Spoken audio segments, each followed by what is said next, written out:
संतोष देशमुख हत्या प्रकरणी 1400 पानांचं आरोपपत्र दाखल करण्यात आलंय। सीआयडी अधिकाऱ्यांकडून 1400 पानांचं आरोपपत्र न्यायालयात दाखल करण्यात आलंय। सीआयडी कडून बीड विशेष मकोका न्यायालयात हे आरोपपत्र दाखल करण्यात आलेलं आहे। संतोष देशमुख हत्या प्रकरणामध्ये 1400 पानांचं आरोपपत्र न्यायालयामध्ये दाखल करण्यात आलंय।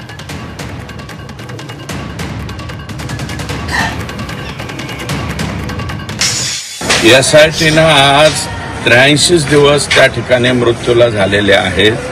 80 दिवसामध्ये हे आरोपपत्र त्या ठिकाणी दाखल केलंय। त्याच्याबद्दल गृहमंत्री आणि मुख्यमंत्री महोदयांचं मी या ठिकाणी आभार मानेल आणि एसआयटीचे प्रमुख बसवराज तेली आणि त्यांच्या सर्व सहकाऱ्यांचं सुद्धा आभार मानेल।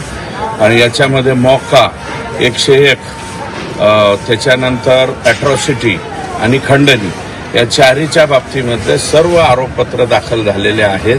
त्याच्यामुळं आता गुन्हेगारांना जर 90 दिवसाच्या पुढं चार्जशीट गेलं तर हे लोक जामिनास पात्र होतात। यांना जामिनात सुद्धा पात्र ठेवलं नाही, त्याबद्दल मुख्यमंत्र्यांचं मी मनापासून आभार मानतो।